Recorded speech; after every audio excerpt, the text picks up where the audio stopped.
दोस्तों, आप सबको अननोन यूनिवर्स चैनल में स्वागत करते हैं। मानव सभ्यता को इतिहास ने ऐसे अनेकों किताबें दिए हैं जो कि उसके आगे के जीवन के लिए एक मार्गदर्शक के रूप में काम करते हैं। इन पुस्तकों को हम वेद, पुराण, शास्त्र और अन्य होली बुक के नाम से जानते हैं। ये बुक अलग अलग जाति, धर्म और पंथ को मानने वाले लोगों के लिए उनके जीने का फलसफा है।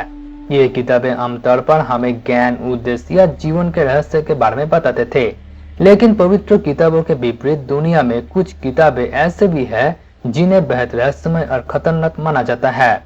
माना जाता है कि इन किताबों में अनेकों ऐसे बातें लिखी गई है जिन्हें इंसान नहीं जाने तो ठीक है।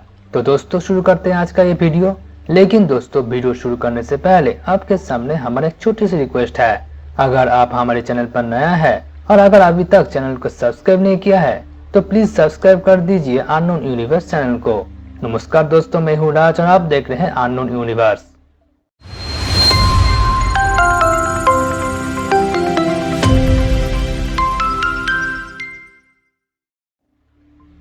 Codex Gigas.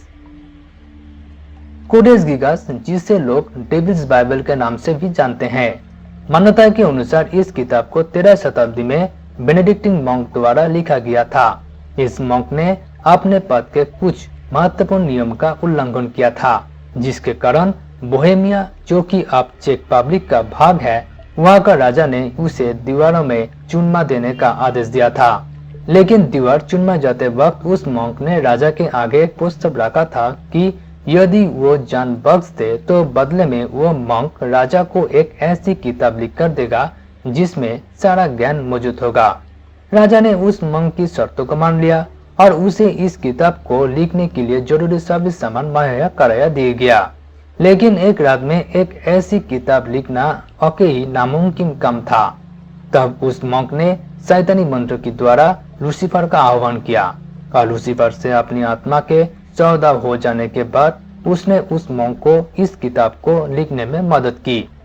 ये किताब 36 इंच लंबी, 20 इंच चौड़ी और लगभग 8.5 इंच मोटी है, जिसमें शुरुआत में 320 पेज थे। इस किताब के पन्नों के लिए गाधों और घोड़ों की चमड़ी का इस्तेमाल किया गया था। इसका वजन लगभग 34 किलो के आसपास है और इसमें अनेकों तरह की शिल्पकारी की गई है। यह किताब मध्यकालीन युग में सबसे बड़ी हस्तलिपि में एक है। इस किताब में बाइबल के अनेक अंशों और उद्देश्य को लिखा गया है, लेकिन किताब के कुछ पन्ने पलटने के बाद डेविल की एक 19 इंच लंबी तस्वीर बनाई गई है, जिसमें डेविल यानी कि शैतान को अपने असली रूप में दर्शाया गया है। इस तस्वीर के बाद कुछ पन्नों पर अजीब तरह के कंकालों और क्रियाकलापों का जिक्र किया गया है, जो कि ऐसे तांत्रिक क्रिया है जिनके द्वारा डेविल के साथ संपर्क किया जा सकता है। ऐसा माना जाता है कि इस किताब में शैतान और शैतानी ताकतों को हासिल करने के लिए ऐसी विद्या को लिखा गया है जो कि इंसानों से दूर ही रहे तो अच्छा है। इस किताब में पहले 320 पेज हुआ करते थे, लेकिन बाद में किसी ने 10 पन्नों को निकाल दिया। इन पन्नों को किसने निकाला, क्यों निकाला, ये आज भी एक राज है। और उससे भी बड़ा राज ये है कि आखिर उन 10 पन्नों पर ऐसी कौन सी जानकारी मौजूद थी जिसे दुनिया के सामने आने से रोका गया। इस किताब के प्रतिलिपियां ढूंढना बेहद मुश्किल है, लेकिन डार्क वेब पर इस किताब का कॉपी को खरीदा और बेचा जा रहा है। अगर आप डार्क वेब के बारे में नहीं जानते हैं तो अननोन यूनिवर्स चैनल को सब्सक्राइब करके हमारे साथ जुड़े रहिए। बहुत जल्दी ही डार्क वेब के बारे में एक वीडियो लेकर आएंगे। हालांकि इस किताब के ओरिजिनल कॉपी को फिलहाल चेक रिपब्लिक के नेशनल लाइब्रेरी में रखा गया है, जहां इस पर आज भी कहीं रिसर्च चल रही है। इस किताब पर नेशनल जियोग्राफी ने एक डॉक्यूमेंट्री भी बनाया है, जहां इस किताब के बारे में विस्तार से बताया गया। Book of Soyga. Book of Soyga, जिसे बुक ऑफ डेथ के नाम से भी जाना जाता है, कहा जाता है कि यह एक बेहद मिस्टीरियस बुक है जिसकी इतिहास सही से बता पाना मुश्किल है। लेकिन ऐसा माना जाता है कि इस किताब में अनेक जादुई क्रियाओं और आत्मा से जुड़ी अनेक अनसुलझाए रहस्य के बारे में बताया गया। इस किताब को एक सीक्रेट कोड की भाषा में लिखा गया है, जिसमें हर एक शब्द को एक ग्रेड के अलग अलग सेक्शन में रखा गया है। इन गेट्स में लिखे गए शब्द का असल मतलब आज की समय में किसी को भी नहीं पता, लेकिन माना जाता है कि साल 1552 में तब के समय में मशहूर स्कॉलर जॉन डी के पास ये किताब थी, जिसे जॉन डी ने डिकोड करने की खूब जोर कोशिश की।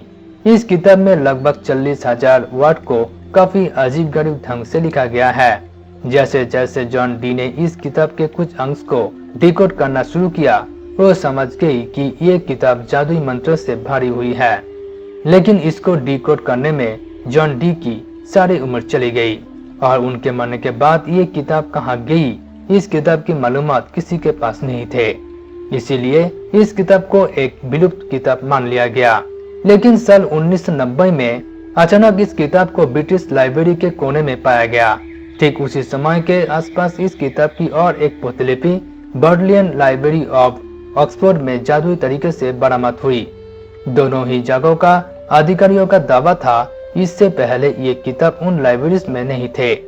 आज भी ये किताब दोनों लाइब्रेरीज में पड़ी हुई है और आज भी इस किताब को कोई भी डिकोड नहीं कर पाया। The grand grimoire. इस किताब को एक ऐसी इंसान द्वारा लिखा गया था जिसके बारे में माना जाता था कि वो किसी बुरी आत्मा की बस में था।